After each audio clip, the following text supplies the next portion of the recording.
Mendoan menyatu dalam doa dan renungan dari Katedral Kristus Raja Purwokerto, Selasa tanggal 15 April 2025. Saya Romo I.A. Indra Pamungkas. Selamat pagi saudara-saudari. Terang kasih Yesus kepada kita sangat nyata. Dia mengorbankan diri untuk keselamatan kita. Dia selalu hadir menemani kita dalam segala kondisi hidup. Mari kita song-song hari ini dengan iman yang setia, sehingga kita tetap berada dalam kelompok murid-muridnya. Renungan pagi diambil dari Injil Yohanes bab 13 ayat 21 sampai dengan 33, dilanjut ayat 36 sampai 38. Dalam nama Bapa dan Putra dan Roh Kudus, amin. Tuhan bersamamu dan bersama rohmu. Inilah Injil suci menurut Yohanes. Dimuliakanlah Tuhan. Di dalam perjamuan Paskah dengan murid-muridnya, Yesus sangat terharu lalu bersaksi, "Aku berkata kepadamu, sesungguhnya seorang di antara kamu akan menyerahkan aku."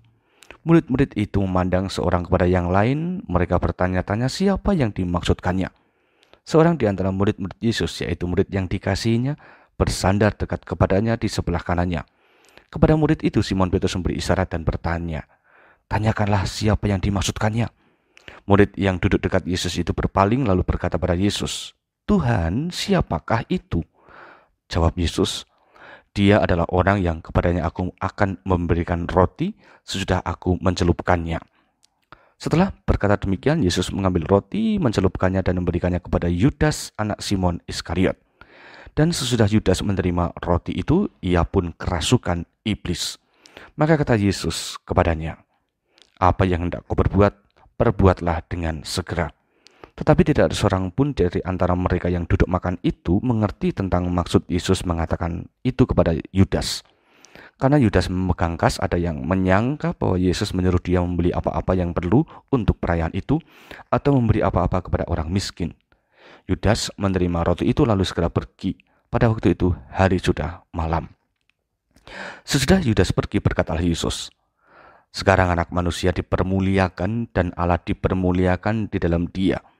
Jikalau Allah dipermuliakan di dalam dia, Allah akan mempermuliakan dia juga di dalam dirinya dan akan mempermuliakan dia dengan segera. Hai anak-anakku, tinggal sedikit waktu saja aku bersama kamu. Kamu akan mencari aku, dan seperti telah kukatakan kepada orang-orang Yahudi, ke tempat aku pergi tidak mungkin kamu datang. Demikian pula aku mengatakannya sekarang kepada kamu." Simon Petrus berkata kepada Yesus, "Tuhan, kemanakah engkau pergi?" Jawab Yesus, "Ke tempat aku pergi engkau tidak dapat mengikuti aku sekarang, tetapi kelak engkau akan mengikuti aku." Kata Petrus kepadanya, "Tuhan, mengapa aku tidak dapat mengikuti engkau sekarang?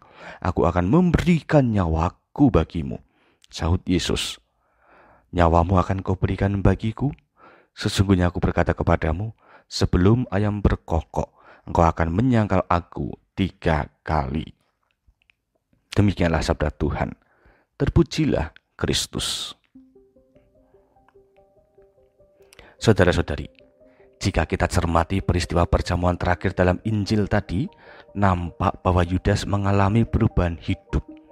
Setelah Yudas menerima roti dan anggur dari Yesus, dia menjadi semakin berani berpihak pada godaan dan memilih menjauhi jalan kebenaran.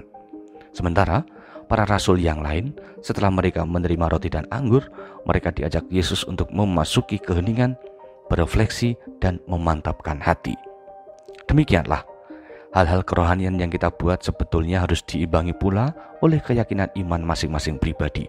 Tidak hanya sebatas dilakukan begitu saja atau mengalir tanpa makna, tetapi harus ada iman yang kokoh. Begitu pula dengan penerimaan sakramen. Jika kita tidak punya iman yang mencukupi, maka rahmat sakramen tidak akan sempurna. Karena Yudas tidak punya iman yang cukup, bahkan tidak percaya pada Yesus, maka kegiatan rohani yang dilakukan bersama Yesus tidak berdampak apapun padanya. Saudara-saudari, kita semua dipanggil untuk memantapkan iman melalui kegiatan olah rohani. Jangan sampai iman kita ditinggalkan sementara kesibukan aktivitas diutamakan. Keduanya harus berjalan seimbang.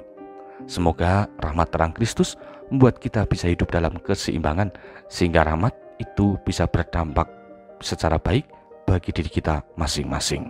Tuhan memberkati. Marilah kita sekarang berdoa.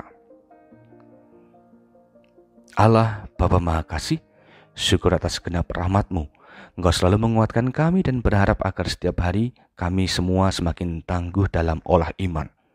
Bimbing kami agar berbahagia atas iman ini, sehingga segala karya yang kami lakukan tetap bersumber dari iman yang benar kepadamu. Dayailah kami dalam roh-Mu, agar kesibukan dan aktivitas kami berguna bagi sesama, serta sejalan dengan kehendak-Mu.